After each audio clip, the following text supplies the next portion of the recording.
mais notre but, c'est de pouvoir prendre le temps avec la parole de Dieu et de pouvoir nous mettre en position d'écouter quelque chose.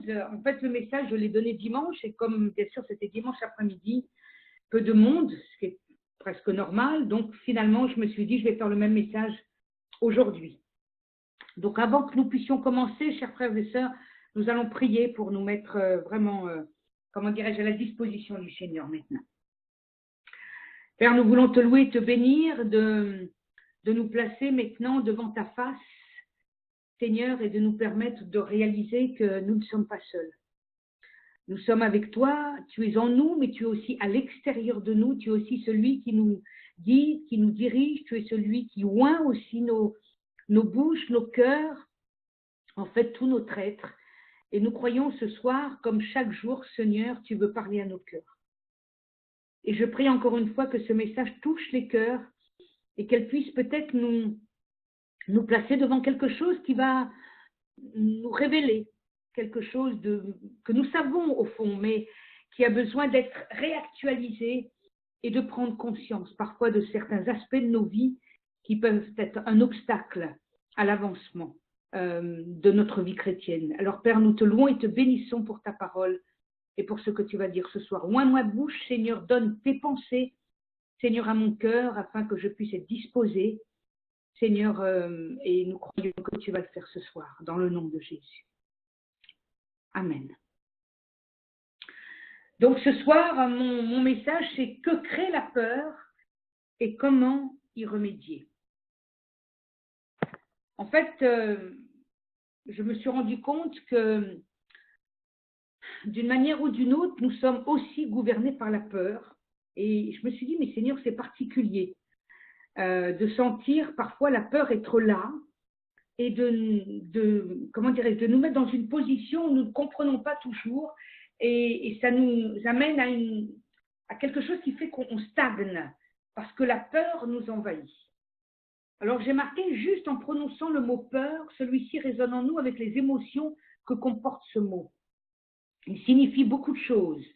Et selon nos propres expériences, ce mot prend plus ou moins de place dans nos vies. Alors bien sûr, selon qui nous sommes, selon aussi les expériences de la vie, selon comment les choses se sont passées, la peur va caractériser notre vie.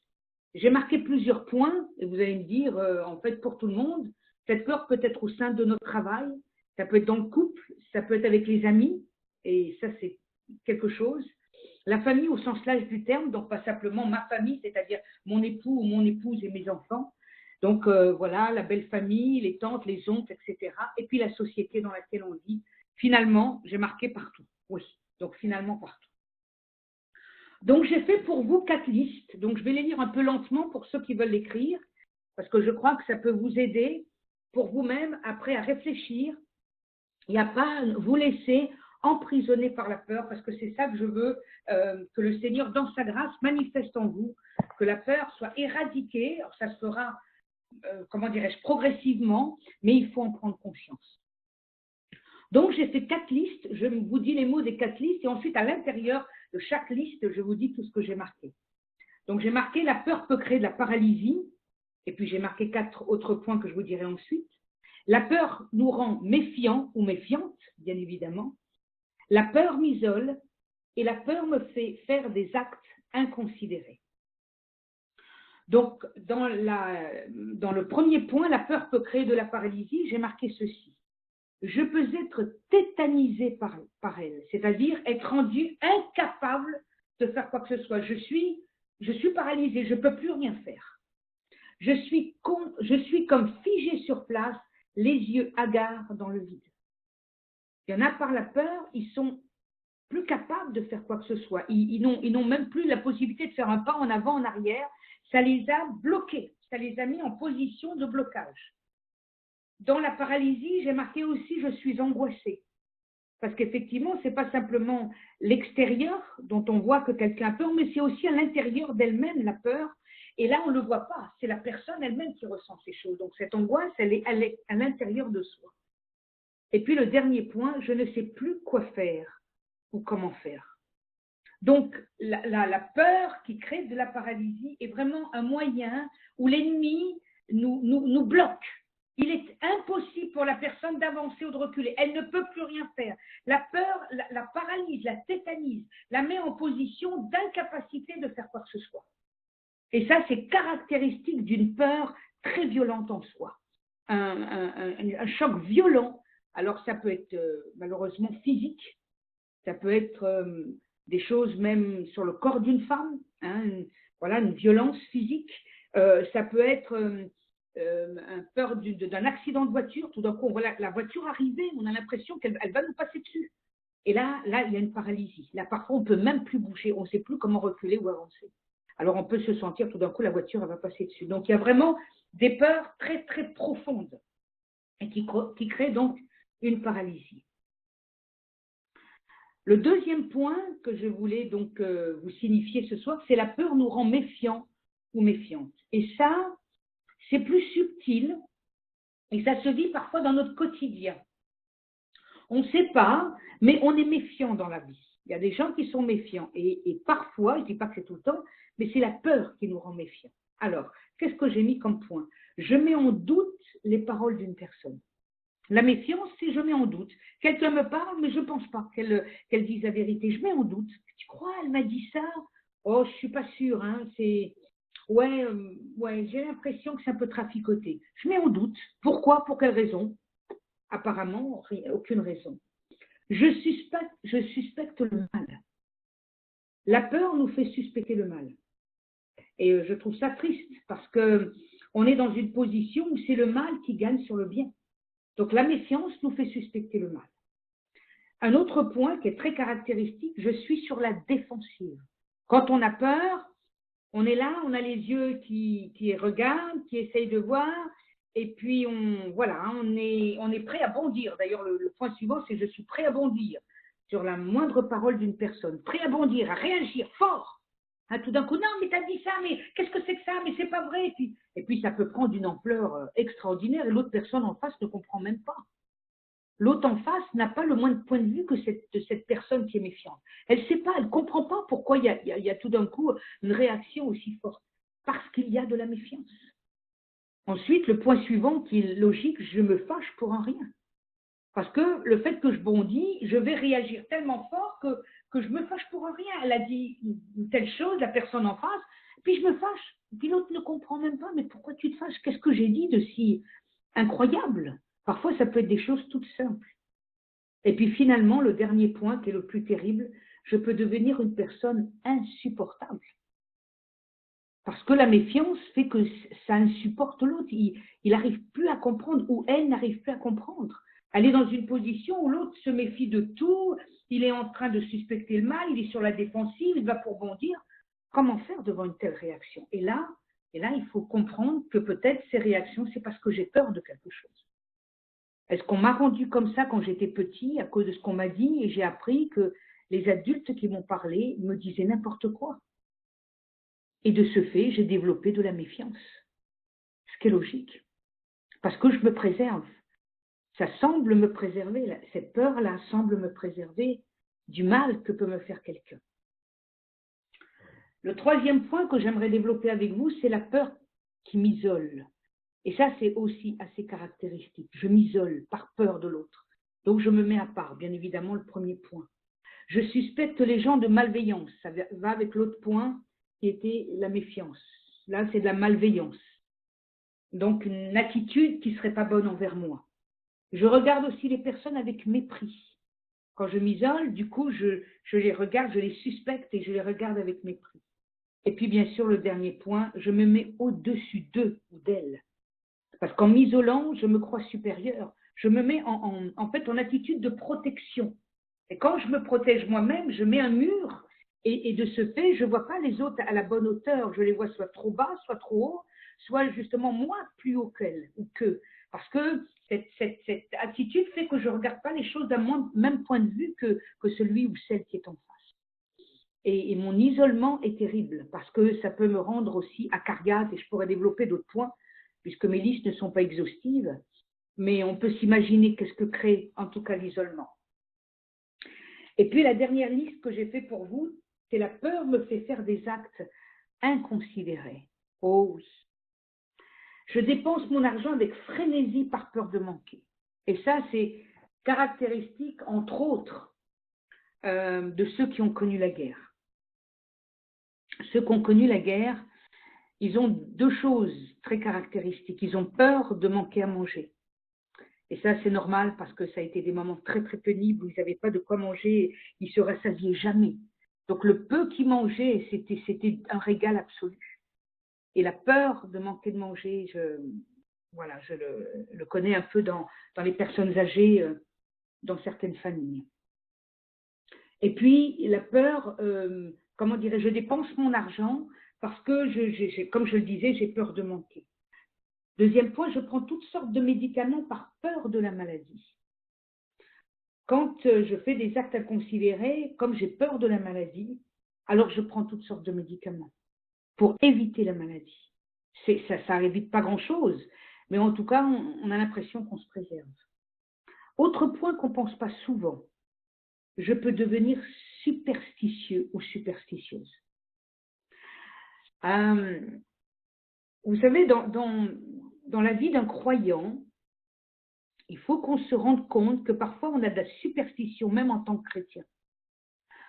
On s'imagine que Dieu peut faire certaines choses et pas d'autres. Alors on a une espèce de gris-gris, qui n'est pas vraiment un gris-gris physique, mais dans notre pensée, qui fait qu'on va substituer Dieu à d'autres manières de penser sur le plan spirituel. Ce qui fait que ça n'est plus Dieu, ça n'est pas non plus moi, mais c'est une forme de superstition. Si je fais ça, moi je me préserve. Mais ce n'est pas écrit dans la parole. Dieu dit qu'il est venu pour pardonner nos péchés et guérir nos maladies. Il est dit qu'il nous a donné le Saint-Esprit. Il est dit qu'il est avec nous tous les jours jusqu'à la fin du monde. Bref, ces paroles veulent éviter la superstition. Et les superstitions dans toute religion et dans toute, comment dirais-je, race humaine, il y a toujours de la superstition. Mes parents qui ont vécu en Algérie, donc en Afrique du Nord, il y avait beaucoup de mélanges d'Africains, bien sûr de colons, donc de Français, de souche souvent catholiques, chrétiennes. Il y avait des Juifs, bien évidemment, et puis toute autre religion que je connais beaucoup moins. Et souvent, à part le côté religieux, quand ceux qui allaient les uns à la synagogue, les autres à l'église, les autres à la mosquée, etc., il y avait toute une manière de vivre superstitieuse. Et j'ai ma maman qui est une femme extrêmement superstitieuse. Alors, des choses extrêmement classiques. Hein, le sel par terre, ne pas passer sous l'échelle, le chat noir, et puis j'en passe, et des meilleurs.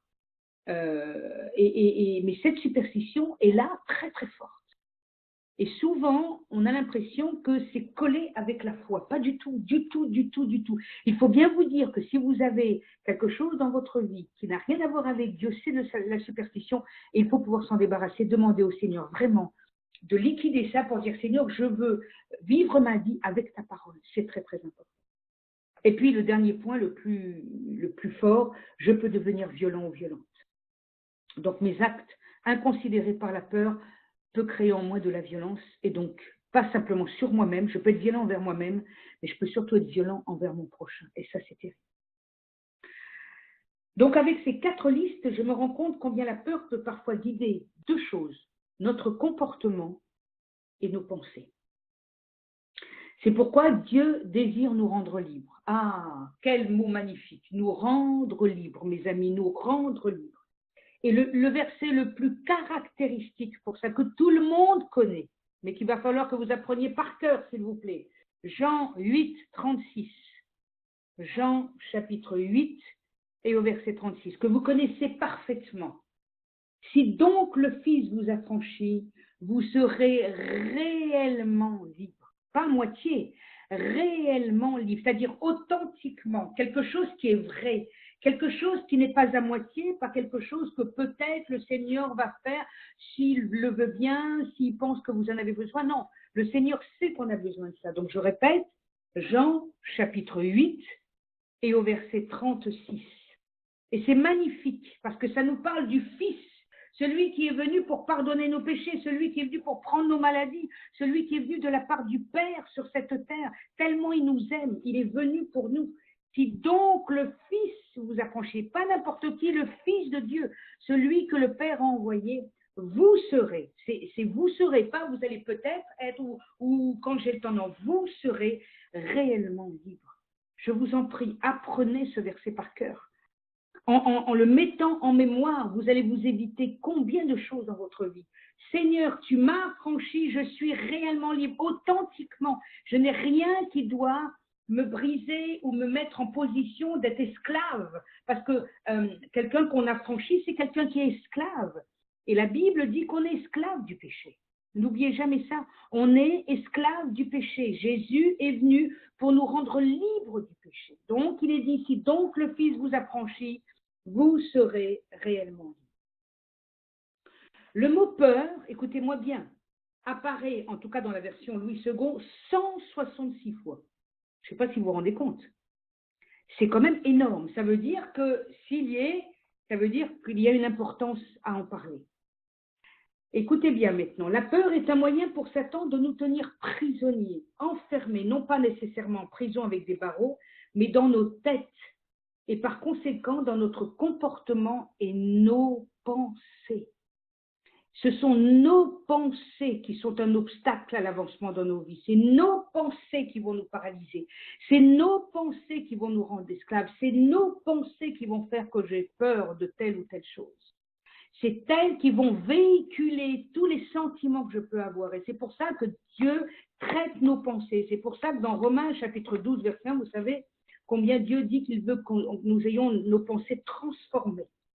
Comme je l'ai mentionné plus haut, elles peuvent nous tétaniser ou nous rendre violents ou violentes. Je peux avoir des accès de colère ou d'apathie. C'est ou l'un ou l'autre. Ou bien je suis, comme on dirait aujourd'hui, les hyperactifs des gens, mais on ne peut plus les tenir, c'est très très compliqué. Ou bien on est complètement apathique. On ne peut plus rien faire. On est tétanisé sur place. Il y a les deux caractéristiques dans la peur. Vous avez les deux phénomènes qui peuvent, non pas chez une seule personne d'ailleurs, hein, mais en tout cas pour chaque personne. Maintenant, on va essayer de travailler avec la parole de Dieu. Après avoir installé un peu tout ce propos, nous allons un peu regarder comment la parole de Dieu traite ces choses et comment elle nous apprend à pouvoir surmonter la peur. Jean, chapitre 8, versets 30 à 35. Je répète, Jean, chapitre 8, donc en fait c'est le même chapitre que tout à l'heure, mais cette fois-ci les versets 30 à 35. Je lis. Comme Jésus parlait ainsi, plusieurs crurent en lui. Et il dit aux Juifs qui avaient cru en lui, « Si vous demeurez dans ma parole, vous êtes vraiment mes disciples. Vous connaîtrez la vérité, et la vérité vous affranchira. » Ils lui répondirent, « Nous sommes la postérité d'Abraham, et nous ne fûmes jamais esclaves de personne. Comment dis-tu, vous deviendrez libres ? En vérité, je vous le dis, le répliqua Jésus, quiconque se livre au péché est esclave du péché. Or, l'esclave ne demeure pas toujours dans la maison, le Fils y demeure toujours. Oh là là, combien Jésus explique ça avec tant d'amour et tant de grâce. Souvent, on a dit avec les religieux, voilà, il les rembarrait pas du tout. Ce qu'il y a d'extraordinaire avec Jésus, c'est quel que soit le groupe de personnes auxquelles il avait affaire, le Seigneur enseignait toujours. Il ne nous remballe pas comme ça. Le Seigneur, il enseignait afin qu'on puisse changer de position, afin qu'on comprenne que peut-être notre manière de penser ou d'agir n'était pas juste. Alors le Seigneur se met en peine d'expliquer. Et là, le Seigneur va donner 2 points très précis de comment être affranchi. La première chose à faire, c'est de lire la parole de Dieu. Alors vous allez me dire, à l'époque, ils n'avaient pas les textes de la même manière, et vous avez raison, en tout cas certainement pas encore le Nouveau Testament, ce qu'on appelle la Nouvelle Alliance. Mais ils avaient les rouleaux du Tanakh, c'est-à-dire de tout l'Ancien Testament. Mais Jésus dit, si vous demeurez dans ma parole, vous êtes vraiment mes disciples. Donc la première des choses, c'est de lire la parole de Dieu. Nous ne pouvons pas être affranchis comme ça par l'effet, si je puis m'exprimer ainsi, du Saint-Esprit. C'est-à-dire, ce n'est pas en l'air. On ne peut pas être affranchi en faisant rien ou en comprenant rien. Dieu nous affranchit parce qu'il nous met en position d'entendre les choses, de les recevoir. Et c'est la parole de Dieu qui est vivante, comment dirais-je, qui a été donnée par le Saint-Esprit, donc il y a l'efficacité dans nos pensées de changer nos pensées. C'est la lecture de la parole de Dieu qui fait ce travail, un travail interne, un travail à l'intérieur de nous, que nous ne contrôlons pas, que seul Dieu contrôle par son Saint-Esprit. C'est pour ça que la lecture de la parole est la première chose à faire. Elle commence un travail d'affranchissement et elle nous révèle surtout qu'on est des disciples. La lecture produit maintenant deux choses. Qu'est-ce qu'elle fait la lecture? Elle nous révèle la vérité. Vous connaîtrez la vérité, dit-il. Parce que la vérité se trouve dans la parole de Dieu. Dieu a dit en son Fils qu'il est le chemin, la vérité et la vie. Donc s'il est la vérité, la parole de Dieu, elle révèle la vérité. Et qu'est-ce qu'elle fait par voie de conséquence? Elle nous affranchit. Voyez comment la parole de Dieu fait un travail. La parole de Dieu est vraie, authentique. Elle nous parle du Père, elle nous parle du Fils, elle nous parle du Saint-Esprit, elle nous parle de nous, elle nous parle de nos comportements, elle nous parle de nos agissements. Et tout ça conjugué fait que celui qui a besoin d'affranchissement, en lisant la parole qui est la vérité nous affranchit. Elle nous rend libres du péché, puisque c'est ce qui est dit dans ce verset. En tout cas, dans ces versets, ils lui répondirent, nous sommes la postérité d'Abraham et nous ne fûmes jamais esclaves de personne. Comment dis-tu, vous deviendriez libres? Et là, il dit, en vérité, je vous le dis, leur répliqua Jésus, quiconque, c'est-à-dire juif, non-juif, homme, femme, enfant, vieillard, quiconque se livre au péché est esclave du péché.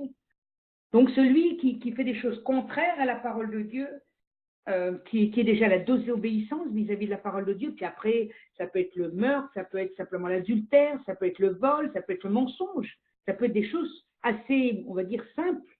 Ben pourtant, tout cela, c'est du péché. Or, l'esclave ne demeure pas toujours dans la maison. Parce que quand on est esclave du péché, tu ne peux pas rester dans une maison, surtout pas dans la maison de Dieu.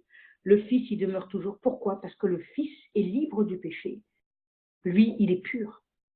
Et c'est ce que veut faire Jésus en nous. Il veut nous purifier de tout péché, de toute iniquité. Pour cela, il faut lire la parole de Dieu qui elle-même nous révèle la vérité à notre sujet comme au sujet de Dieu. Et par voie de conséquence, elle nous affranchit.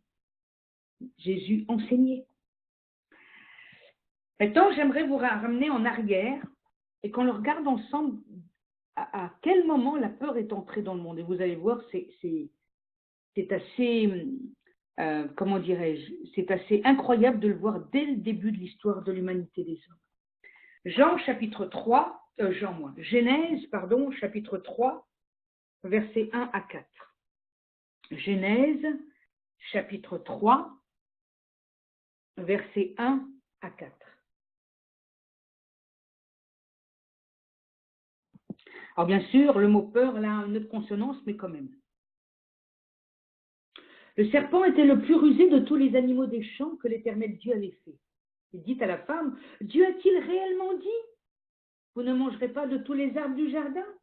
La femme répondit au serpent, nous ne mangeons du fruit des arbres du jardin. Nous mangeons du fruit des arbres du jardin. Mais quant au fruit de l'arbre qui est au milieu du jardin, Dieu a dit, vous n'en mangerez point et vous n'y toucherez point de peur que vous ne mouriez. Alors le serpent dit à la femme, vous ne mourrez point. Dès le départ, nous voyons nos antagonistes présents. Bon, il y a Adam qui n'est pas vraiment là dans la situation, mais il n'est pas loin. Il y a Ève et puis il y a le serpent. Et le serpent va avoir une attitude de mettre en doute ce que Dieu a dit. Alors, voilà, ils ont une discussion. Il semblerait que la femme connaisse très bien le fait qu'elle peut manger de tous les fruits des arbres, sauf celui qui est au milieu. Et elle dit, Dieu a dit, vous n'en mangerez point et vous n'y toucherez point de peur que vous ne mouriez. En fait, Dieu avait placé normalement en Adam et Ève la possibilité d'obéir, la capacité d'entendre la voix de Dieu et de simplement lui obéir. Parce que Dieu révèle que ce fruit va créer quelque chose de nouveau en eux. Alors bien sûr, pour beaucoup, et pour ceux qui sont plus jeunes dans la foi, quand il parle que vous mourriez, il ne parle pas de mort physique. mais il parle de cette mort spirituelle, c'est-à-dire de cette relation qu'il y a entre le Créateur, Dieu, et sa créature, et ses créatures qui étaient Adam et Ève. Pour l'instant, il n'y a personne d'autre. Donc la peur de faire en sorte qu'il y ait plus de relations et de possibilités d'être en adéquation avec Dieu parfaite. Voilà, sans se poser de questions, Dieu nous a créés. Adam parlait avec Dieu dans le jardin. Ça posait aucun problème. Le Seigneur était en relation avec eux parce qu'ils étaient parfaits. N'oubliez jamais ça. Ils étaient parfaits. Les seuls êtres humains qui sont nés parfaits, c'est Adam et Ève. Depuis lors, aucun homme, aucune femme. Ce sont les seuls. Et voilà que le serpent va mettre en doute cette parole. Alors le serpent dit à la femme, et puis en plus c'est péremptoire, vous ne mourrez point. Lui, il est clair. Il se met déjà au-dessus de Dieu. D'ailleurs, c'est ce qu'il est en train de faire et c'est ce qu'il veut à la fin du monde, c'est dire, c'est moi Dieu. C'est pour ça qu'on a toutes ces lois iniques sur notre pays et ça va aller de mal en pis. Vous ne mourrez point. Il a la solution, il connaît mieux que Dieu ici, vous ne mourrez point. Voilà, et puis on sait la suite de la situation. Donc on est dans une position où cette peur-là, Dieu l'avait placée afin qu'elle permette à Adam et Ève de comprendre que c'était sérieux ce que Dieu avait dit.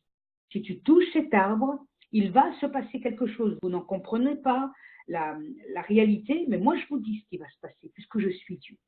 Mais le serpent met en doute. On va regarder un peu plus loin, Genèse toujours 3, cette fois-ci versets 8 à 11. Cette fois-ci, versets 8 à 11. Et vous allez voir, c'est la suite. Alors, ils entendirent la voix de l'Éternel Dieu. Je vous ferai remarquer, ils entendirent, c'est-à-dire Adam et Ève, qui parcouraient le jardin vers le soir, et l'homme et sa femme se cachèrent loin de la face de l'Éternel Dieu, au milieu des arbres du jardin. Mais l'Éternel Dieu appela l'homme et lui dit, « Où es-tu » Il répondit, « J'ai entendu ta voix dans le jardin, et j'ai eu peur. » Ah, la première peur, la crainte de Dieu. Là, il y a une peur. Parce que je suis nu et je me suis caché. Et l'Éternel dit, qui t'a appris que tu es nu? Est-ce que tu as mangé de l'arbre dont je t'avais défendu de manger? Bien sûr, Dieu qui sait tout, il comprend les choses. J'aimerais vous faire remarquer quelque chose d'assez intéressant. Au début de ce verset, du verset 8, il dit « Alors ils entendirent la voix de l'Éternel Dieu qui parcourait le jardin. Vers le soir, l'homme et la femme se cachèrent loin de la face de l'Éternel Dieu au milieu des arbres du jardin. » Là, c'est Adam et Ève. Mais voilà que Dieu ne va pas appeler Ève. Il va appeler Adam. Et j'aimerais vous faire remarquer que Adam est le premier responsable. C'est pour ça que Dieu s'adresse à Adam. Il est celui qui a été créé le premier à l'image de Dieu. Il est responsable. Mais l'Éternel Dieu appela l'homme et lui dit, « Où es-tu » Il répondit, « J'ai entendu ta voix dans le jardin et j'ai eu peur. » Et cette peur-là, elle est venue à cause de la désobéissance. Parce qu'il s'est passé quelque chose en eux. Tout d'un coup, ils ont connu qu'ils sont nus. Ils ont cette apparence physique qu'ils avaient au début et dont ils ne s'inquiétaient pas. Mais là, ils ont connu qu'ils étaient nus. Et là, Adam s'est caché. Et l'Éternel Dieu dit, « Qui t'a appris que tu es nu ?» Il s'est passé quelque chose. Qui t'a appris ça? Est-ce que tu as mangé de l'arbre dont je t'avais défendu de manger? Il pose la question. Et bien sûr, il a la réponse. Donc, en fait, ce que j'aimerais vous dire, c'est que la désobéissance entraîne la peur. Et on le sait en nous, quand on désobéit à Dieu, quand on commet un péché, il faut l'avouer quand même. On a peur. On ne se sent pas bien à l'intérieur. Il y a quelque chose qui est en train de se mettre en marche. La désobéissance, le péché nous crée des peurs. Mais quand on étouffe au fur et à mesure cette peur, quand on fait péché sur péché, qu'on continue et qu'on continue, on étouffe ce qui se passe en nous. Donc, de la peur qu'il y avait au début, après ça devient habituel et malheureusement, c'est un mécanisme de vie. Mais au départ, quand c'est tout neuf, quand c'est vraiment au début, la désobéissance entraîne la peur. J'ai mon amie Margaret qui est maintenant décédée. Elle me disait quand elle était petite fille, quand elle commettait une chose que sa maman ne voulait pas qu'elle fasse, donc elle était soit gourmande, soit voilà, elle allait un peu au-delà de ce que sa maman exigeait, ou quand elle avait désobéi à ses parents, elle n'arrivait pas à s'endormir sans aller demander pardon à ses parents. Elle était petitoune, hein. Elle avait 6, 7 ans, c'est incroyable, la conscience, parce qu'elle était élevée dans une famille chrétienne. En tout cas, sa maman était bien chrétienne, son papa est venu plus tard, mais bon, il a rencontré son Seigneur. Et toute petite, elle savait qu'elle avait fait une faute et elle ne se sentait pas bien. Elle ne pouvait pas aller dormir sans demander pardon. Je trouve ça tellement magnifique. Dieu avait déjà mis une conscience dans cette petite fille. Est-ce que Dieu n'a pas besoin de faire ça en nous? Que nous ayons conscience, quand on commet une désobéissance, de très très vite demander pardon à Dieu. Ne laissons pas traîner les choses. Parce qu'après, la routine, l'habitude fait qu'on éteint cette petite voix intérieure. Et à force, on fait des choses inconsidérées de plus en plus et de pire en pire. Parce que le péché va aller de pire en pire. Au départ, c'est les petites choses, mais après, ça devient plus grand. Maintenant, on va regarder dans la parole de Dieu, mais dans le Nouveau Testament, dans Matthieu chapitre 8, versets 24 à 27. Matthieu chapitre 8, versets 24 à 27. Et là aussi, c'est un texte que vous connaissez très très bien. Et voici, il s'éleva sur la mer une si grande tempête que la barque était couverte par les flots. Il dormait. Les disciples s'étant approchés, le réveillèrent et dirent « Seigneur, sauve-nous, nous périssons !» Il leur dit « Pourquoi avez-vous peur, gens de peu de foi ?» Alors il se leva, menaça les vents et la mer, et il y eut un grand calme. Ces hommes furent saisis d'étonnement. « Quel est celui-ci, disait-il, à qui obéissent même les vents et la mer ?» Vous voyez, ils ne sont pas encore complètement conscients que c'est le Messie. C'est au fur et à mesure dans ses attitudes, ses comportements, qu'il va révéler qu'il a la puissance sur les éléments et qu'il est vraiment pas simplement un sauveur, mais qu'il est le Messie d'Israël. Parce que pour l'instant, il est avec le peuple juif et après, plus tard, il sera avec les nations. Donc là, on voit une situation qu'on connaît parfaitement. Ils sont dans la barque, Jésus est avec eux, au départ, ça semblait bien, et puis tout d'un coup, une tempête se lève, mes amis. Oh là là, quelle tempête! Et cette tempête est telle qu'ils ont peur, eux, des marins, ils ont peur. Ils ont l'impression que la barque, elle va chavirer. Et voilà que Jésus, qui est là, où les disciples s'approchent, et ils vont réveiller le maître, quand même, ils vont le réveiller. Lui qui dort paisiblement, c'est extraordinaire. Le Seigneur n'a pas de peur et de crainte. Il ne craint rien, il est auprès de son Dieu. Dieu est en lui. Il n'a pas de souci. Mais eux ont peur. Et la première chose qu'il leur dit, je ne sais pas si vous vous rendez compte, il saisit exactement ce qui se passe en eux. Il ne dit pas oh, peut-être que voilà, vous craignez quelque chose. Non, il dit carrément pourquoi avez-vous peur? Il cible comment dirais-je, ce qui se passe en eux et le phénomène de la tempête, qu'est-ce que ça crée en eux? Pourquoi avez-vous peur? Et sa phrase termine gens de peu de foi. Une petite foi devant certains éléments fait que c'est ta peur qui a pris le dessus. Donc lorsqu'il y a du danger, nous avons deux possibilités d'attitude et de comportement. Soit j'ai peur, soit j'ai la foi que la situation, le Seigneur la connaît et qu'il peut intervenir. Il n'y a pas 36 solutions. C'est soit une attitude, soit une autre. Tu ne peux pas avoir les deux en même temps. Soit j'ai peur, soit j'ai la foi. Et il leur dit carrément, pourquoi avez-vous peur, gens de peu de foi? C'est-à-dire, est-ce que vous ne croyez pas? Est-ce que vous n'avez pas saisi encore qui je suis? Pourtant, j'ai déjà démontré des choses. Mais voyez, le Seigneur va vivre des situations très diverses et variées avec ses disciples pour montrer qu'il a le contrôle sur tout. Là, il a le contrôle sur les éléments. Vous vous rappelez de la multiplication des pains et des poissons? Là, il avait le contrôle sur la nourriture. À d'autres moments, c'était sur les pathologies que les gens pouvaient avoir, c'est-à-dire les maladies. Et là, pas n'importe quelle maladie, hein.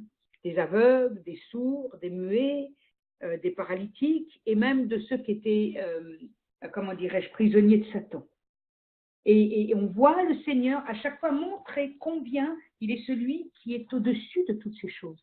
Tous ces éléments qui peuvent être terribles, et la peur, effectivement, peut être là, mais le Seigneur leur dit, il n'y a pas à avoir peur. La foi est suffisante pour croire qu'il peut se passer quelque chose. Il n'y a rien à faire. Il est possible de croire qu'il va se passer quelque chose. Tout à l'heure, j'ai vécu quelque chose de simple, mais dans la matinée, j'ai dû partir assez rapidement parce que j'avais un rendez-vous. Je devais prendre le métro. Moi qui suis souvent en voiture, vois tout le temps, là, je devais prendre le métro. Et en marchant un peu vite, voilà que la jambe gauche commençait à me faire mal. J'avais comme un poids, ça me faisait souffrir. Donc, j'avais deux solutions. Soit je ralentissais, c'est ce que j'ai un peu fait d'ailleurs, pour essayer de moins souffrir, soit moi j'ai fait appel au Seigneur. J'ai dit, Seigneur, moi cette douleur, j'en veux pas. Moi, c'est pas possible que je marche comme ça, ça me fait mal, c'est que c'est compliqué, du coup je dois ralentir, etc. Et puis, voilà que j'ai oublié mon portable, je suis revenue sur mes pas, oh, ça c'était incroyable. Et il fallait que je prenne mon portable. Bref, j'allais être en retard d'un petit quart d'heure, mais tant pis. Et au moment de reprendre la marche, donc refaire le trajet, parce que ça y est, j'avais pris mon portable, si je vous disais que j'avais plus de douleur. J'ai plus de douleur. J'ai fait appel au Seigneur, et ce n'est pas un fait d'esprit, hein, c'est quelque chose de réel. Je n'avais plus de douleur. Ça avait disparu. Et je crois vraiment qu'on peut avoir peur sur certaines douleurs physiques, surtout quand on se sent vieillir. D'ailleurs, on est tous là, mais il y a des mots, tout d'un coup, tu ne sais pas pourquoi tu te lèves le matin, puis tu as mal à tel endroit. Tu te dis, bon, enfin, j'avais pas mal hier, là. Ça n'a pas de sens. Oui, c'est comme ça, c'est la vieillerie, puis tout d'un coup, il y a des choses qui se passent dans nos corps. Voilà, c'est pas nous qui décidons. Et c'est le fait qu'on était allongé. Et effectivement, le fait de s'asseoir et ensuite de se mettre debout, le corps va manifester des faiblesses, voilà, qui vont venir, et ce qu'on appelle de l'arthrose, entre autres. Mais là, c'était sur ma jambe. Mais le Seigneur a fait grâce. Et puis après, toute la journée, j'ai plus souffert de mon côté gauche. Mais je vois là la possibilité. Soit j'avais peur, et puis du coup, j'étais là, je dis, oh Seigneur, regarde, Seigneur, moi j'ai peur, etc. Non, j'ai prié, j'ai dit, Seigneur, tu m'enlèves cette douleur. Là, c'est plus possible, il faut que je marche. Et le Seigneur m'a permis de marcher. J'aimerais maintenant vous donner quelques versets tout simples, très très courts, qui vont vous aider à comprendre que la peur n'est pas une manière de vivre quand on est chrétien. Psaume 27, verset 1. C'est très très court à chaque fois. Ce sont des psaumes, c'est magnifique. C'est vraiment à apprendre par cœur parce que ça vaut la peine. Psaume 27, verset 1. Donc c'est un psaume de David, bien évidemment.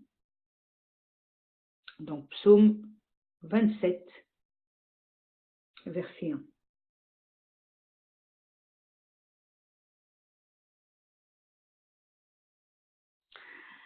L'Éternel est ma lumière et mon salut. De qui aurais-je crainte? Alléluia! Il pose la question. L'Éternel est le soutien de ma vie. De qui aurais-je peur? Le psalmiste, c'est-à-dire David, il pose la question.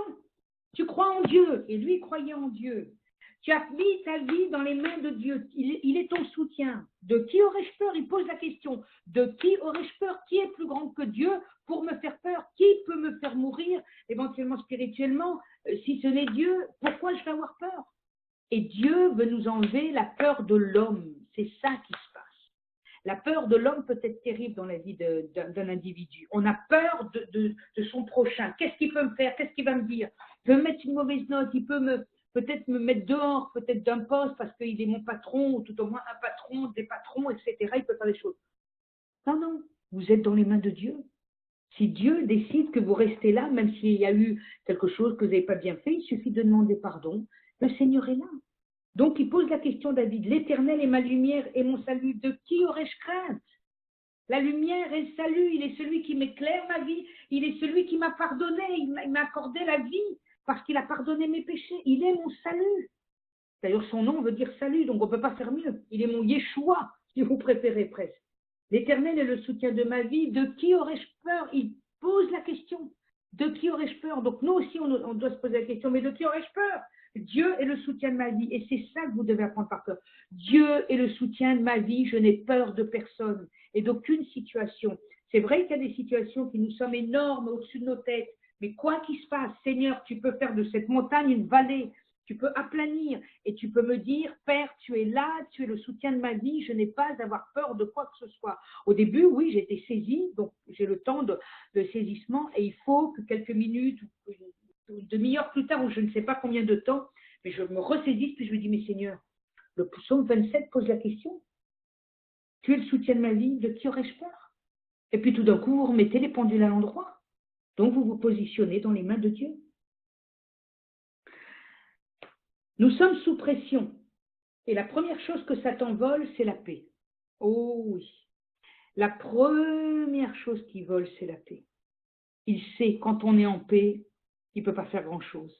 C'est pour ça qu'il est dit que Jésus est le prince de la paix. Donc il nous fait vivre Satan sous l'agitation, le stress, l'énervement, la culpabilité, et j'en passe et des meilleurs. Psaume 4, verset 8, encore quelque chose de magnifique. Psaume 4, verset 8, que vous connaissez parfaitement.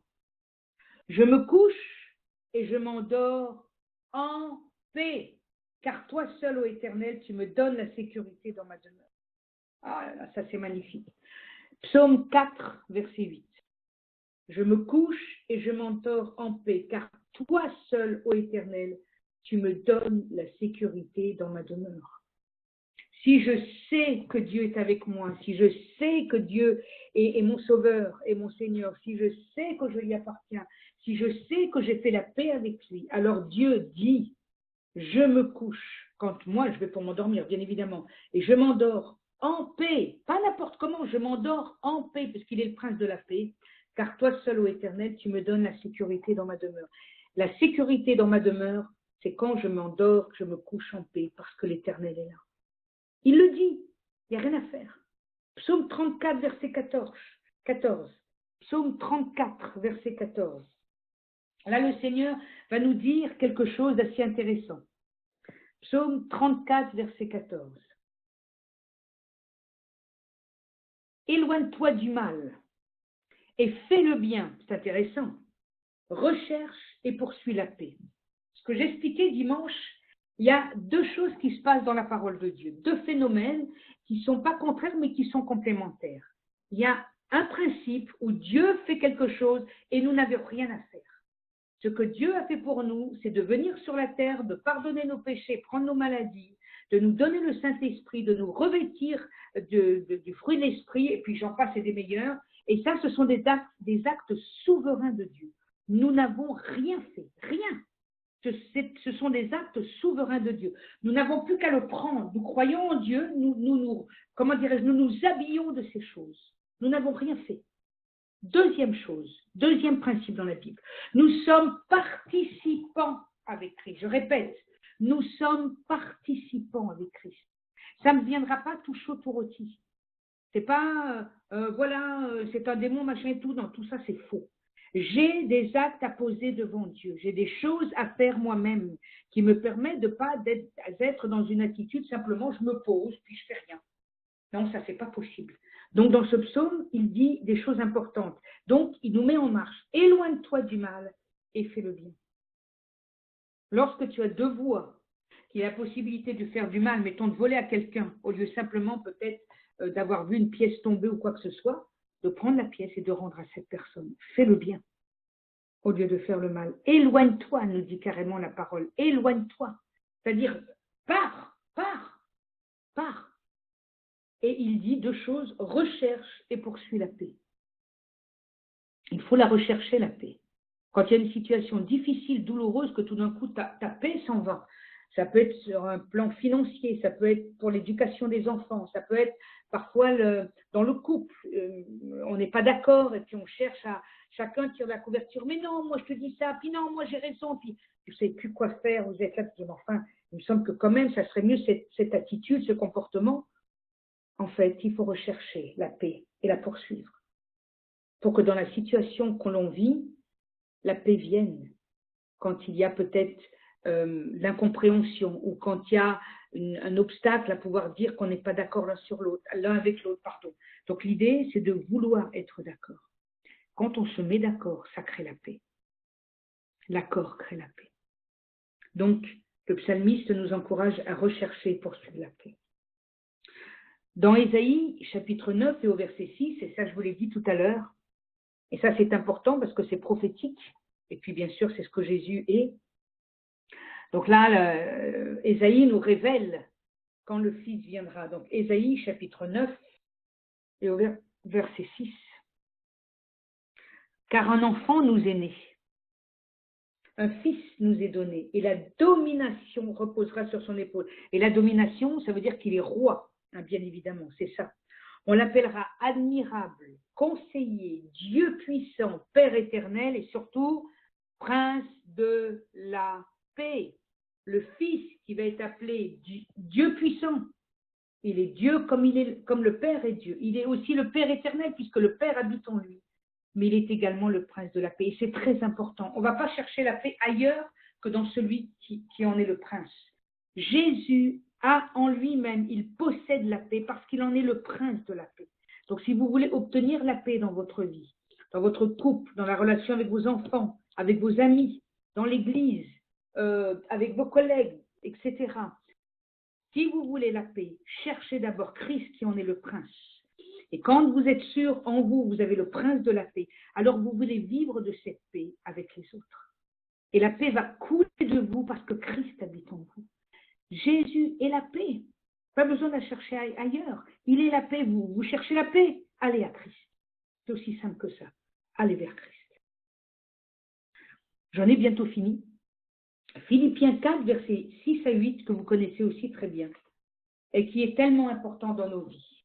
Philippiens chapitre 4, versets 6 à 8. Philippiens chapitre 4, versets 6 à 8.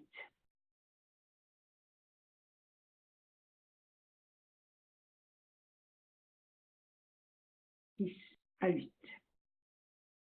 Ne vous inquiétez de rien. Déjà, ça commence bien. Mais en toute chose, faites connaître vos besoins à Dieu par des prières et des supplications avec des actions de grâce. Et la paix de Dieu, pas autre chose, la paix de Dieu qui surpasse toute intelligence, gardera vos cœurs et vos pensées en Jésus-Christ. Au reste, frères, que tout ce qui est vrai, tout ce qui est honorable, tout ce qui est juste, tout ce qui est pur, tout ce qui est aimable, tout ce qui mérite l'approbation, ce qui est vertueux et digne de louange, soit l'objet de vos pensées. Comme je l'ai dit en préambule, l'obstacle majeur dans nos vies, c'est nos pensées. C'est l'obstacle majeur pour tout être humain. Tout être humain, il n'y en a pas un qui est épargné. Ce sont nos pensées. Nos pensées vont faire obstacle à la paix de Dieu, vont faire obstacle à mes relations avec les gens. Ça va faire obstacle à mon attitude, à mon comportement, à mes peurs, à mes craintes, etc., etc. Mes pensées ont besoin d'être renouvelées, d'accord? Et elles ont besoin d'être remises à Christ, d'avoir, comment on dit la parole, je crois, nos pensées captifs en Jésus-Christ. Il faut qu'on soit captif en Christ, afin que quand je remets mes inquiétudes à Dieu, par des supplications, des prières et des actions de grâce, la paix de Dieu qui surpasse toute intelligence, je ne sais pas si vous vous rendez compte, la paix de Dieu, elle transcende tout, elle est quelque chose qui va au-delà de notre compréhension, elle transcende l'intelligence que l'homme peut avoir, gardera, c'est un gardien, la paix, vos cœurs et vos pensées en Jésus-Christ. C'est-à-dire que mes pensées ne vont plus être un obstacle à ma vie en Christ. Elles vont être comme subjuguées, elles vont être canalisées, elles vont être mises dans un coin de telle sorte qu'elles ne vont pas m'empêcher de vivre la vie en Christ. Dieu veut renouveler l'esprit de notre intelligence, renouveler, Romains chapitre 12, verset 1. Il y a vraiment un renouvellement de notre intelligence, afin qu'en étant renouvelé, ça me permet effectivement de vivre des choses différentes. Mes pensées étant renouvelées, je ne suis plus ni dans la peur, ni dans la crainte, ni dans quoi que ce soit, ni dans l'inquiétude, parce que je m'adresse à Dieu par des prières, des supplications, et en remerciant Dieu, c'est-à-dire des actions de grâce. Et la paix de Dieu, qui surpasse toute intelligence, gardera vos cœurs et vos pensées en Jésus. Donc, pour terminer, le remède à la peur, c'est quoi? C'est la crainte de Dieu. Le remède à la peur, c'est la crainte de Dieu. Pas la peur de Dieu, on est d'accord? La crainte de Dieu, c'est-à-dire reconnaître qui est Dieu. Et c'est quoi reconnaître qui est Dieu? Il est le Créateur. Il est celui qui m'aime. Il est celui qui m'a donné Jésus. Il est celui qui habite en moi par le Saint-Esprit et aussi par le Fils. Donc j'ai la trinité de Dieu en moi. C'est de reconnaître qui est Dieu dans sa personne. C'est ça la crainte de Dieu. C'est en reconnaissant qui est Dieu, plus rien ne va être au-dessus de lui. Donc l'homme ou les situations ne seront plus là pour me faire barrage. et je n'ai pas à avoir peur. C'est pour ça que mes peurs peuvent être données à Dieu en disant, Seigneur, je ne veux pas que telle situation me mette dans une position de crainte. Je veux avoir la crainte de l'Éternel dans ma vie, je veux te craindre toi, c'est-à-dire je veux t'honorer toi, je veux reconnaître qui tu es. Si je reconnais qui tu es, rien de la vie ne peut être au-dessus de Dieu, c'est clair, rien, parce que Dieu est au-dessus de tout, vous comprenez? Dieu est au-dessus de tout, comme Dieu est au-dessus de tout, donc le reste est en dessous de Dieu, voilà tout simplement. Et puis des derniers versets dans Proverbes 2, versets 1 à 5, et là je crois que c'est la plus belle réponse qui soit. Les proverbes sont là pour nous adresser à nous, hommes ou femmes, en disant mon fils, qu'importe, c'est ni du masculin ni du féminin, c'est une manière de parler. Donc, Proverbes 2, versets 1 à 5. Et vous allez voir que Dieu s'adresse en disant si, c'est-à-dire c'est conditionnel, c'est selon comment je me comporte. Mon fils, si tu reçois mes paroles et si tu gardes avec toi mes préceptes, si tu rends ton oreille attentive à la sagesse et si tu inclines ton cœur à l'intelligence, parce que je trouve ça magnifique. Oui, si tu appelles la sagesse et tu élèves ta voix vers l'intelligence, si tu la cherches comme l'argent, si tu la poursuis comme un trésor, alors tu comprendras. Je ne sais pas si vous vous rendez compte, on comprendra, c'est-à-dire qu'on sera dans la compréhension des choses. Alors tu comprendras la crainte de l'Éternel et tu trouveras la connaissance de Dieu. C'est magnifique. Si tu reçois mes paroles, c'est-à-dire les paroles de Dieu, si tu gardes avec toi mes préceptes, tout ce que Dieu nous a donné comme principe de vie, si tu rends ton oreille attentive à la sagesse, et la sagesse c'est Dieu, c'est une autre manière de parler de Dieu. Si tu inclines ton cœur à l'intelligence, l'intelligence c'est aussi Dieu. Tous ces adjectifs, en fait, c'est pour caractériser Dieu. Alors, dit-il, tu comprendras la crainte de l'Éternel et tu trouveras la connaissance. La crainte de l'Éternel, la connaissance de Dieu fera que toute peur vont tout d'un coup tomber et aucune peur ne sera au-dessus de Dieu. Personne et aucune situation ne s'élèvera au-dessus de Dieu. Si Dieu est à la première place, si Dieu est au-dessus de tout, alors la peur, petit à petit, va commencer à prendre une toute petite place et vous n'aurez plus aucune crainte, aucune peur financière, relationnelle, dans vos pensées, dans votre comportement. Si vous voulez changer d'attitude, de comportement, si vous voulez avoir vos pensées renouvelées dans votre intelligence, ayez la crainte de Dieu, mes amis. C'est une position à prendre. Je ne peux pas le faire pour vous. Moi, je dois le faire déjà pour moi-même. Mais il faut que chacun de nous le fassions pour nous-mêmes. Il faut que nous placions Dieu à la première place. Si je mets Dieu à la première place, alors mes peurs vont enfin être en dessous. Et elles ne vont plus me donner un comportement négatif et surtout incompréhensible parfois aux autres. En disant, mais pourquoi tu as réagi comme ça? Pourquoi aussi fort? Parce que j'avais peur. Adam a eu peur parce qu'il a connu qu'il était Dieu, qu'il était nu. Alors il avait mangé ce que Dieu lui avait interdit parce que le péché était entré dans le monde. Alors ayons une attitude première, lire la parole. En lisant la parole, je connais la vérité, elle m'a franchi. Quand j'ai commis un péché, le plus tôt possible, je demande pardon à Dieu. Je dis bien le plus tôt possible, faites-le. Le plus tôt possible, demandez pardon à Dieu. Comme ça, vous enlevez tout acte qui mette une distance entre vous et Dieu.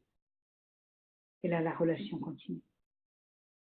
Et c'est comme ça, en marchant comme ça quotidiennement, que vous comprendrez que votre vie a du sens devant Dieu et qu'elle vous permettra de pouvoir avoir une vie qui vaut la peine d'être vécue et que Dieu pourra être à sa première place. Je vais prier maintenant et demander à Dieu de nous aider à avoir ce comportement.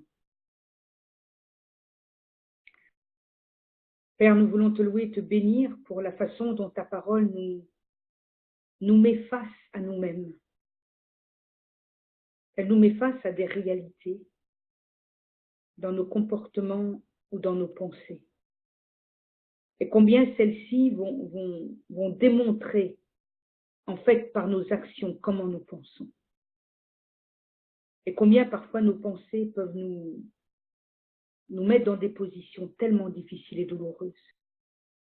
Que ce soit dans notre relation première qui est la famille, après dans des relations plus éloignées comme le travail avec nos collègues, Seigneur, ou avec nos amis. Seigneur, nous savons que tout cela, la peur nous tétanise ou nous bloque. Mais Seigneur, c'est pas ce que tu veux dans nos vies. Tu as pourvu à nos peurs en donnant Jésus. Tu as pourvu à nos péchés en donnant Jésus à mourir sur la croix de Golgotha. Il est mort à cause de nos péchés, toutes nos peurs qui viennent de nos désobéissances, qui sont parfois incroyables. Seigneur, tu ne veux plus qu'on cultive ces choses. Tu veux qu'on s'éloigne du mal pour faire le bien. Ô Père, apprends-nous à faire le bien. Apprends-nous à manifester le bien dans toutes sortes de situations, même les plus infimes, à faire le bien.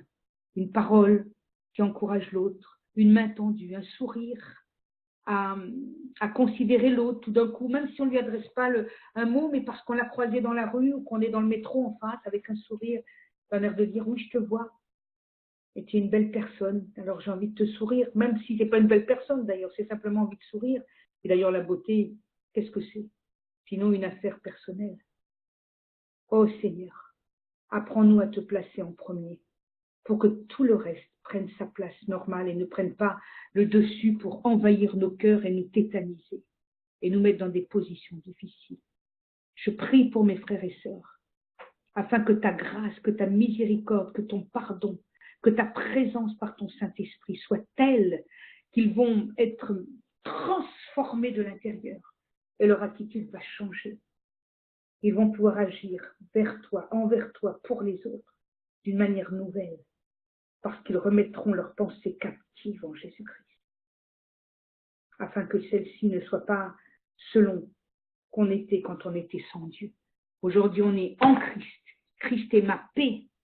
Et la crainte de l'Éternel, c'est de connaître son nom, afin de l'honorer comme il est, c'est-à-dire dans sa personne, dans le fait qu'il est le Tout-Puissant, celui qui règne pour l'éternité. Je veux te louer et te bénir pour cela, Père, dans le nom de Jésus.